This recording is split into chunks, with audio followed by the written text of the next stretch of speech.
Hello everyone, in this video we are going to upgrade this beautiful Oase Highline 400 scape. Hello Betty, are you in the shot? I'm not sure. So let's come and say hello to everyone. Come on, say hello. Come on, you cheeky girl. Ooh. This is Betty. Most of you have seen Betty by now.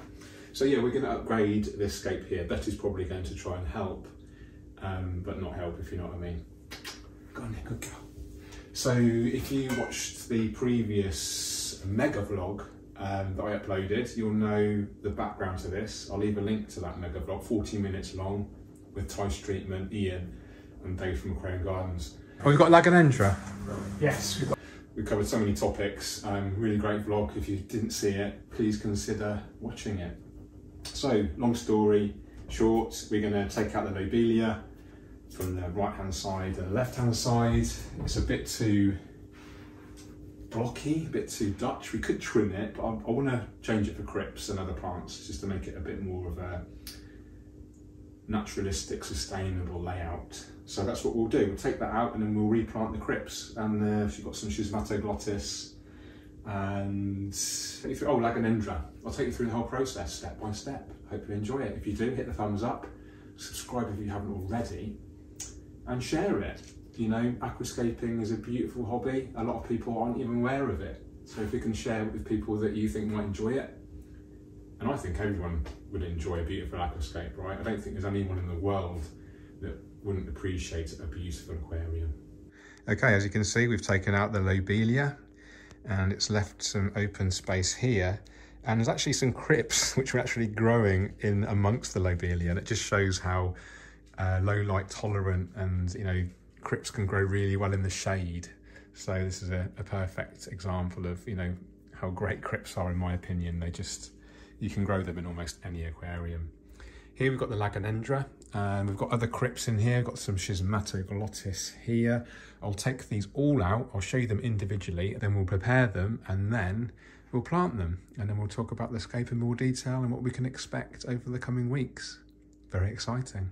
Okay, here's to talk about the plants. This one is a Laganendra Meeboldii Red. We talked about this in considerable detail in a previous vlog when we upgraded the 125 gallon Aquascape of 1500 at Aquarium Gardens. We've got 3 pots of Cryptocorini eusteriana.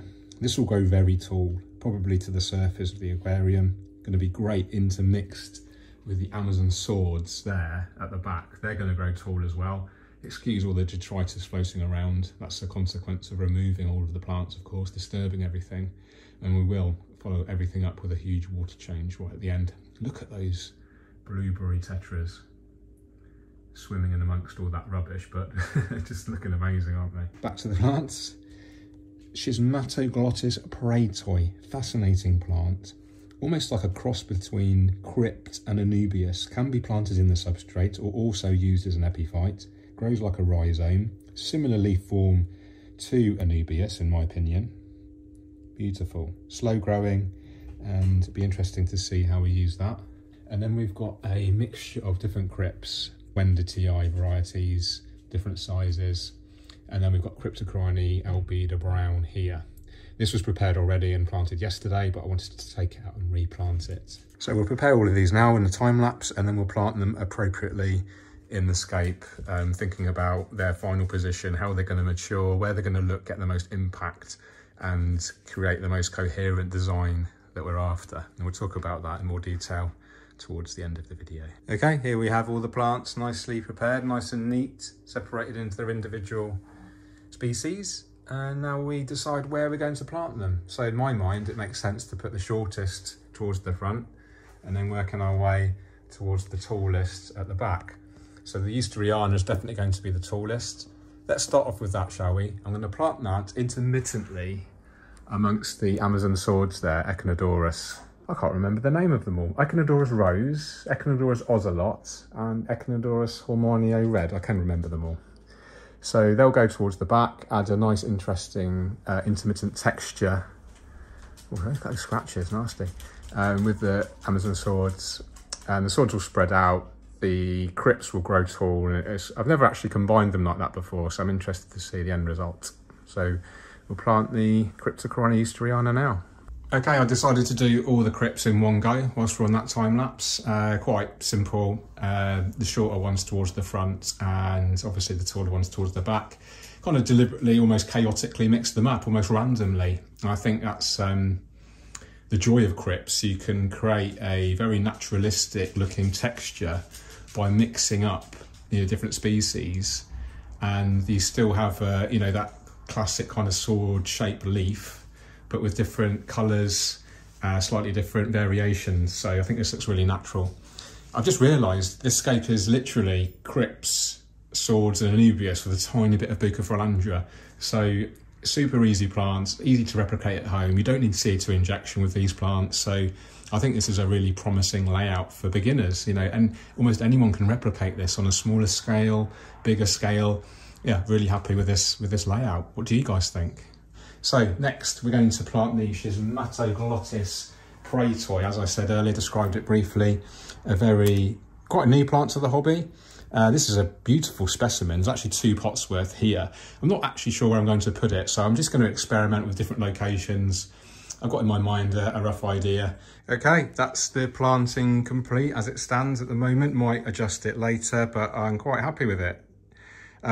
Set the filters to run, water clear, turn the light off, and then when I get back, do a big water change, and then we'll do a final piece to camera, let you know all of the plans for the scape and maybe some nice B-roll cinematic. I've got my DSLR camera back from being fixed, so maybe we can put some cinematic footage and some nice relaxing music for you. So yeah, really happy with it. What do you think, Betty? Betty, should we go and get Mummy? Shall we? Go and get Mummy?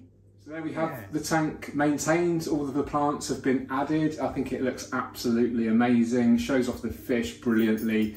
Those Amazon swords are going to grow to the surface almost, add another sense of colour and texture.